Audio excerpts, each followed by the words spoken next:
Hi everyone. Today is a special new class for the plus 2 second year students.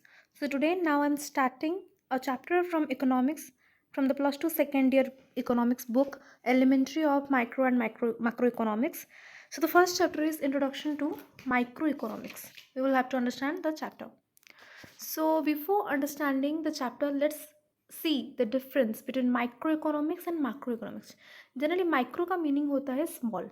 अब जो study of the behaviour of individual economic units, जो small individual economic units है, उनकी study को हम बोलते हैं माइक्रो इकोनॉमिक्स. जो कम एरिया को कवर करते हैं लाइक हाउस होल्ड, उनके चेंजिंग टाइम एंड स्पेस को हम बोलते हैं माइक्रो इकोनॉमिक्स. अब मैक्रो इकोनॉमिक्स जो होता है वो एक लार्ज स्टडी है. This is a study of aggregate economic variable like national income estimation, aggregate output, general price level. ये सारे जो बड़े बड़े थिंग्स हैं, this is the major things of economics, is comes under macroeconomics. This is the difference between micro and macro, जो इसके बाद के लेक्चर्स में हम अच्छे से जानेंगे. ओके, नाउ इकोनॉमिक्स के वर्ड को समझते हैं. जो इकोनॉमिक्स का वर्ड है वो डिवाइडेड है टू वर्ड से. एक ऑयकस है, एक नेमिन है. ऑयकस का मीनिंग होता है अ हाउस एंड नेमिन का मीनिंग होता है टू मैनेज. तो ओवरली हम इसको ज्वाइन करेंगे तो हमें पता चलेगा कि इसका मीनिंग होता है managing a house hold with the limited income. अब हमारे पास लिमिटेड इनकम है तो उस लिमिटेड इनकम से हम एक हाउस होल्ड को कैसे मैनेज करेंगे, उसको हम बोलते हैं इकोनॉमिक्स. राइट. फिर आता है फादर ऑफ इकोनॉमिक्स हैं हमारे एडम स्मिथ. उनकी एक बुक है an inquiry into the nature and cause of wealth of nation, जिसको उन्होंने लिखा था 1776 में. अब उन्होंने दिया था हमें वेल्थ डेफिनेशन, जिसको हम बोलते हैं क्लासिकल डेफिनेशन ऑफ इकोनॉमिक्स. तो उन्होंने एक मेजर सेंटेंस बोला था कि economics is a science of wealth. इसमें दो ही चीज़ें आती हैं, एक नेचर ऑफ वेल्थ आता है, कॉज ऑफ वेल्थ आता है. तो इसको एडम स्मिथ ने डिफाइन किया था. अगर आपके एग्जाम में वेल्थ डेफिनेशन आए तो आपको ये सब लिखना है. That is economics is the science of wealth and nature of wealth and causes of wealth. फिर आता है कुछ क्लासिकल इकोनॉमिस्ट क्या डिफाइन करते हैं. सो वो डिफाइन करते हैं कि wealth refers to those goods which having three categories. उन्होंने इस वेल्थ को तीन कैटेगरी में डिवाइड कर दिया है. एक है कि wealth refers to only material goods. जितने भी मटेरियल गुड्स हैं जो हम टच कर सकते हैं, देख सकते हैं, उसको हम बोलते हैं वेल्थ. फिर आता है must be scarce in relation to demand. अब जितने भी गुड होते हैं वो रिलेशन मतलब डिमांड में स्कार्स हो, मतलब रिसोर्स जो हो उनका वो हमारे एनवायरनमेंट में कम हो, स्कार्स में हो, तो उसको हम बोलते हैं वेल्थ. अब फ्री गुड्स जो होते हैं लाइक एयर, सनशाइन, ये सबको हम वेल्थ नहीं बोलते हैं because they are not scarce. Okay. फिर आता है इसके क्रिटिसिज्म. क्रिटिसिज्म बोलते हैं, बहुत सारे लोग इसे बोलते हैं dismal science, gospels of mammon, bread and butter science. कि ये सारे इसके क्रिटिसिज्म में आते हैं. अब ये जो डेफिनेशन है वो रिजेक्टेड हो गया था बिकॉज थ्री रीजन थे इसकी. Restricted meaning of wealth. अब उन्होंने जो किया क्या था, वेल्थ की मीनिंग को रिस्ट्रिक्ट कर दिया था. उन्होंने ओनली बोला था कि जो मटीरियल गुड्स होते हैं वो वेल्थ कहते हैं. अब जो नॉन मटेरियल गुड्स होगा लाइक सर्विस ऑफ डॉक्टर होगा, टीचर होगा, वो wealth, this is also called a wealth because this also has a value for our society. So that's not included in the definition of Adam Smith. That's why it is called restricted meaning of wealth. अब फिर बोलते हैं over emphasis on wealth. तो उन्होंने क्या किया था, welfare जो लोगों के बारे में कुछ डिफाइन नहीं किया था, ओनली मटेरियल गुड्स को वेल्थ बोला था, जो कि स्कार्स होंगे in relation to demand and free goods इसमें नहीं इंक्लूड होंगे. That's what is called over emphasis on wealth. Third point आता है हमारा इकोनॉमिक मैन. अब एडम स्मिथ जो थे उन्होंने बोला था कि he is a strong believer of enlightened self interest. तो उन्होंने individual interest and social interest में कोई डिफरेंस नहीं किया था, बट जो कि ठीक नहीं है. अब हम कुछ वेल्थ खरीद रहे हैं, उसको स्पेंड कर रहे हैं, अर्निंग कर रहे हैं, तो इसमें इंडिविजुअल इंटरेस्ट भी आता है. So that's the wrong assumption regarding human behaviour. That's why Adam Smiths definition was not acceptable. फिर आता है वेलफेयर डेफिनेशन, जिसको दिया था अल्फ्रेड मार्शल ने. उनका बुक का नेम है प्रिंसिपल्स ऑफ इकोनॉमिक्स, 1890 में लिखा गया था. अब उन्होंने क्या किया, वेल्थ के डेफिनेशन को मूव करके वेलफेयर डेफिनेशन पे आ गए. राइट. तो अब उनको बोला गया new classical definition of economics और न्यू क्लासिकल इकोनॉमिस्ट. फिर आता है इनके डेफिनेशन के ऊपर. सो उनका डेफिनेशन था पॉलिटिकल इकोनॉमी और economics is study of Mankind in ordinary business of life. It examines that part of individual and social action which is most closely connected with the attainment and use of material requisites of well-being. अब basically इन्होंने क्या किया था कि जो हमारा economics है वो study of human being in the business of life, जो हम इंडिविजुअल के बारे में जानते हैं, वो कैसे एक मटेरियल को यूज़ करता है, उसकी स्टडी को हम बोलते हैं इकोनॉमिक्स, राइट। तो उसके फीचर्स को अगर समझोगे तो आपको अच्छे से क्लियर हो जाएगा। That is this is called the study of human activities in the society. अब सोसाइटी में ह्यूमन एक्टिविटीज़ क्या है, उसको हम बोलते हैं economics. And this studies human activities connected with the acquisition and use of material good. Material good इसमें include है, पर ह्यूमन बींग कैसे मटेरियल गुड को यूज़ करता है उसको एम्फोसिस करना होता है इकोनॉमिक्स में। And this is used for human welfare, that's why it's called welfare definition. अब इसके जो डेफिनेशन है उसको आपको याद रखना है, because it's comes in exam for 2 marks. अब आते हैं इसके क्रिटिसिज्म पे, जिसका क्रिटिसिज्म दिया था प्रोफेसर लियोनेल रॉबिन्स ने, जिनका बुक था N essay on the nature and significance of economic science. तो उनके डेफिनेशन में हमने ये क्रिटिसिज्म देखा कि it includes only material things, जो सर्विस ऑफ डॉक्टर होती है, टीचर होती है, जो हमारे ह्यूमन वांट को सेटिस्फाई करती है एंड वेलफेयर को भी प्रमोट करती है। तो ये दोनों होकर भी ये हमारे वेलफेयर डेफिनेशन में इंक्लूड नहीं है, ओनली मटेरियल थिंग्स ही इंक्लूड है। That's why this is not correct.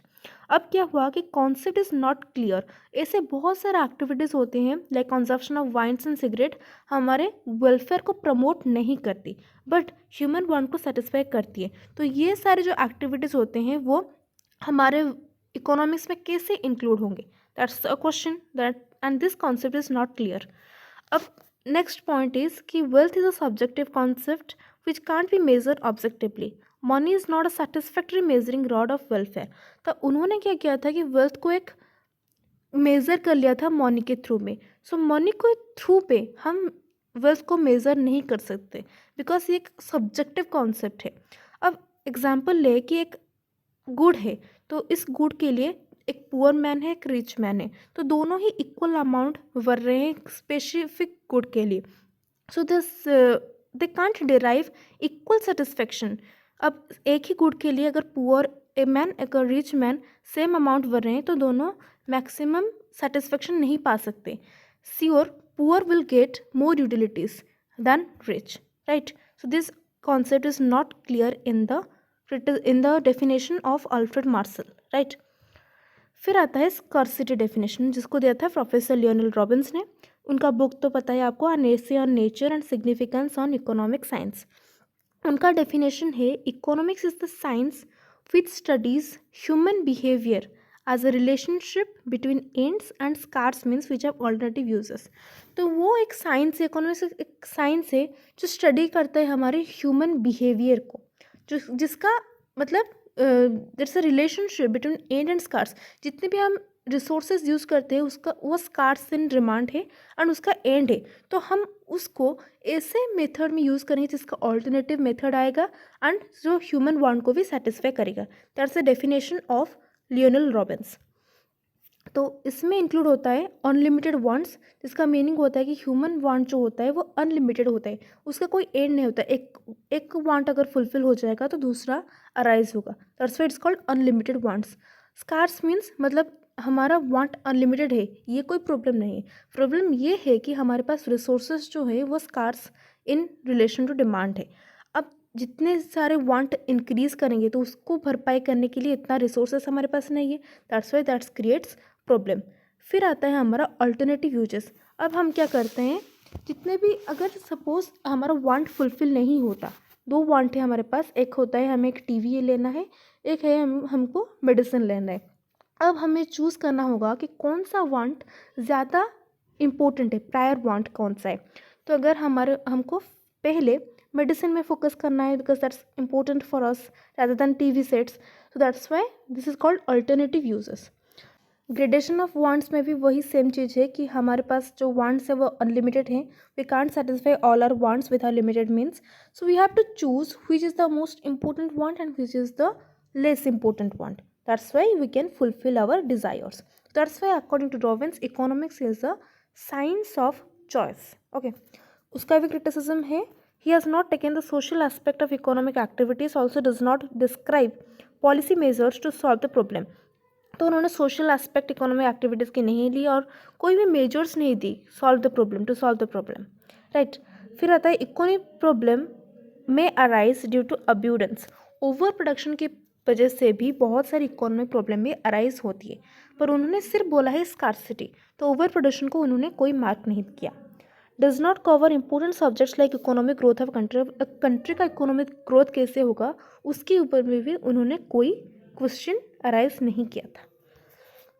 फिर आता है ग्रोथ डेफिनेशन। अब ग्रोथ डेफिनेशन हमारा दिया है सैमुअलसन। उनका definition says that economic study of how main and society choose with or without the use of money to employ scarce productive resource which could have alternative uses to produce various commodities over time and distribute them for consumption now and the future on various people and groups of society। तो उनका जो definition है हमें बोलता है कि main होगा और सोसाइटी होगा उसको चूज़ करना है कि ऐसे स्कार्स रिसोर्सेस होकर भी उसको कैसे मैनेज करना है अपना house hold which would have any alternative uses, और कुछ ज़्यादा प्रोडक्शन करके किसी और फील्ड में ऐसे ही उसको मैनेज करना है with over time and distribute them for conception, जो प्रेजेंट नीड्स को भी फुलफिल कर सके और फ्यूचर नीड्स को भी फुलफिल कर सके। तो उसको इस तरीके से मैनेज करना होगा। Okay, so this is called the growth definition of economics. फिर आता है हमारा सब्जेक्ट मैटर ऑफ इकोनॉमिक्स। इसमें आते हैं 4 and 7 पॉइंट्स। तो पहला है कंजप्शन। कंजप्शन का मीनिंग होता है using of the utility content of a good. एक गुड है उसका जो यूटिलिटी कंटेंट है उसको कंज्यूम करना for the satisfaction of human want is called consumption. Production क्या होता है, अब जो कंज्यूम करते हैं किसको कंज्यूम करते हैं, जो हम बनाते हैं उसको कंज्यूम करते हैं ना। So the creation of utility is called production, जो प्रोड्यूस हम करते हैं। फिर आता है हमारा एक्सचेंज। एक्सचेंज का मीनिंग होता है कि अब जो मैन है वो सारे प्रोडक्ट्स अपने आप तो बना नहीं सकता, सो वो कुछ बनाता है और कुछ के लिए डिपेंड करता है, तो इसके वजह से एक्सचेंज होता है।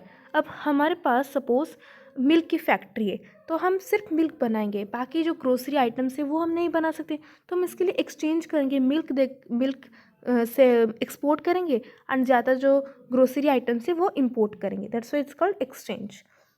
फिर डिस्ट्रीब्यूशन आता है। अब जिसका जो टोटल इनकम है कंट्री का वो भी हमारे सभी पीपल के साथ इक्वली डिस्ट्रीब्यूट भी होना चाहिए। This is also called subject matter of economics. फिर आता है मनी एंड बैंकिंग, जो कि एक बहुत ही इंपॉर्टेंट पार्ट है। That is modern economy is called the money economy, because हमारे जो जितने भी इकोनॉमिक एक्टिविटीज़ होते हैं वो मनी के बेसिस में ही चलती है। So economic activities are considered to be that activities when it is measured by money.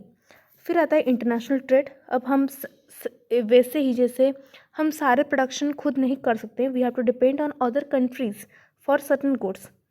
फिर आता है पब्लिक फाइनेंस। पब्लिक फाइनेंस का मीनिंग होता है गवर्नमेंट, जो गवर्नमेंट के फंक्शन होते हैं, जो उनका टैक्सेशन होता है, उनका रेवेन्यू कलेक्शन होता है, एक्सपेंडिचर होता है, ये सारे पब्लिक फाइनेंस के अंडर में हम स्टडी करते हैं। This is also helpful for the welfare of the citizens. अब इकोनॉमिक प्रॉब्लम्स क्या क्या हैं। इकोनॉमिक प्रॉब्लम्स को जानने से पहले हम एक टर्म जानते हैं, इकोनॉमी। इकोनॉमी अगर 2 मार्क्स क्वेश्चन में आए तो आपको लिखना है this is the organised system of production and distribution of goods and services. अब गुड्स एंड सर्विसेज हमारे कंट्री में कितना प्रोड्यूस होता है, कितना डिस्ट्रीब्यूट होता है, उसका जो सिस्टम है, टोटल सिस्टम जो बनता है, का ऑर्गेनाइज सिस्टम बनता है, उसको हम बोलते हैं इकोनॉमी। अब इकोनॉमी के प्रॉब्लम्स क्या हैं, unlimited wants, limited source, alternative uses. Unlimited wants का मीनिंग सबको पता है कि ह्यूमन वांट जो होती है वो अनलिमिटेड होती है। एक वांट सेटिस्फाई हो जाए तो अनदर अराइज होती है। तो can we satisfy all our wants, हम सारे जो वांट्स होते हैं उनको सेटिस्फाई करने के लिए क्या करना होगा।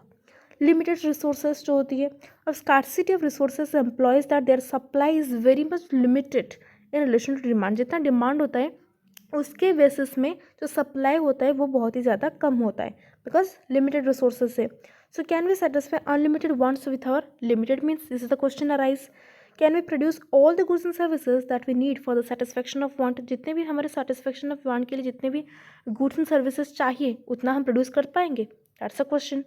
फिर आता है alternative uses. अब इकोनॉमी को चूज़ करना है कि कौन सी important want है, कौन सी नहीं important want है, तो भी हमारा जो प्रॉब्लम ऑफ चॉइस अराइज होगा कि हमें चूज़ करना है कि ये इंपॉर्टेंट है कि ये इंपॉर्टेंट है। That's this also called a economic problem. अब सेंट्रल प्रॉब्लम, ये तो हमारी इकोनॉमी नॉर्मल प्रॉब्लम्स आते हैं। अब सेंट्रल प्रॉब्लम क्या है इकोनॉमी की वो समझते हैं। What to produce, how to produce, for whom to produce, ये तीनों आते हैं सेंट्रल प्रॉब्लम्स ऑफ इकोनॉमी में। व्हाट टू प्रोड्यूस पढ़ते हैं। As we can't produce all the goods and services, so we have to choose which to be produced and in what quantities, right? अब सारे goods and services हम बना नहीं सकते, तो हमको डिपेंड करना है कि कौन सा किस क्वांटिटी में पहले बनाना है. So productive resources are allocated accordingly. So if you want to produce more of a particular good, then economy have to withdraw resources from other and allocated on this. अब ये जो व्हाट टू प्रोड्यूस का problem है, हम इसे समझेंगे through a PP curve. ये जो डायग्राम दिख रहा है आपको, this is called a PP curve. तो इसको समझते हैं. सो इसमें हम आपको दिख रहा है 2 पॉइंट, एक ये पॉइंट है, एक ये पॉइंट है. सो बी पॉइंट में क्या होता है, हमने पहले हेल्थ को देखा है. अगर एक इकोनॉमी डिसाइड करती है कि उसको ज़्यादा स्पेंड करना है हेल्थ में, तो वो क्या करेगा, ज़्यादा हेल्थ में लेगा और कम एजुकेशन में लेगा. This is the B point, जिसमें हमने हेल्थ को प्रायोरिटी में रखा है. सपोज एक बहुत ही बड़ा डिजीज़ फैल रहा है, तो हम हेल्थ को ज़्यादा इंपॉर्टेंस रखेंगे, ज़्यादा एक्सपेंडिचर हेल्थ में करेंगे एंड कम जो एक्सपेंडिचर है वो एजुकेशन के फील्ड में करेंगे. अब जो आता है डी के पॉइंट में, इस पॉइंट में क्या होता है कि हमने क्या किया, जो हेल्थ को कम कर लिया एंड एजुकेशन की जो फील्ड है उसको ज़्यादा कर लिया. अब सपोज एजुकेशन पे ज़्यादा एक्सपेंडिचर करना ज़रूरी है, तो हम क्या करेंगे, एजुकेशन में हमारा ज़्यादा रिसोर्सेज बढ़ा लेंगे एंड हेल्थ के लिए कम कर लेंगे. तो वो मैनेज हो जाएगा, एक सिस्टमेटिक मेथड में चलेगा. That's why this is used for the allocation of resources in the according field, right. फिर आता है हाउ टू प्रोड्यूस. अब कैसे प्रोड्यूस करें. Once it is decided to produce a definite quantity of particular good, फिर हमारा economy decide करती है कि किस टेक्निक में प्रोडक्शन करें तो वो ज़्यादा बेनिफिट होगा. तो this is the choice of techniques. अब 2 टेक्निक्स हमारे होते हैं, labour intensive technique, capital intensive technique. एक ऐसी प्रोडक्शन, अगर एक इंडस्ट्री प्रोडक्शन कर रही है तो उसको पता होगा कि उसमें ज़्यादा लेबर एम्प्लॉय होंगे तो उसका बेनिफिट ज़्यादा होगा, या फिर कैपिटल ज़्यादा यूज़ होंगे तो उसका जो प्रॉफिट है वो ज़्यादा होगा. तो उसके हिसाब से वो यूज़ करेगा. अगर लेबर ज़्यादा एम्प्लॉय हुए तो उसका प्रोडक्शन बढ़ रहा है, तो that will be called labour intensive technique. अब कैपिटल यूज़ करके, मशीन्स यूज़ करके अगर उसका प्रोडक्शन इंक्रीज हो रहा है, that is called the capital intensive technique, right. The choice between different methods of production by a society depends on available supplies and the price of factor of production. For whom to produce. अब क्या produce करना है, कैसे produce करना है, ये तो पता, एक प्रॉब्लम पता चल गया. फिर आता है फॉर whom टू प्रोड्यूस, किसके लिए हमें प्रोडक्शन करनी है. Next important problem of an economy is how the limited goods are to be distributed effectively. अब तो जो गुड्स है हमारा वो लिमिटेड है. अब ऐसे लिमिटेड गुड्स को सबके पास इक्वली कैसे डिस्ट्रीब्यूट होगा. So it concerns with the distribution of national product among different section of society. ना the distribution of national product depends of national income. जो नेशनल प्रोडक्ट है वो कैसे सभी सेक्शन ऑफ सोसाइटी में डिस्ट्रीब्यूट होगा. जो नेशनल प्रोडक्ट का डिस्ट्रीब्यूशन होता है वो लिंक करता है नेशनल इनकम से. अब जिसका इनकम ज़्यादा होगा वो ज़्यादा कंज्यूम करेगा, उसका परचेजिंग पावर ज़्यादा होगा. अब जिसका लो इनकम है तो वो उसका लो परचेजिंग पावर होगा एंड वो लो कंज्यूम करेगा. That's why this also depends on the purchasing power और called national income. This is called the for whom to produce problem. These are the 3 central problems of an economy, right. अब इतना ही है इस class में. इसका second part भी आएगा जिसके बारे में हम नेक्स्ट क्लास में पढ़ेंगे. That is about all the definition, like want क्या है, यूटिलिटी क्या है, ये सब को हम एक बाय एक पढ़ेंगे. So that's all for this class. Thank you so much.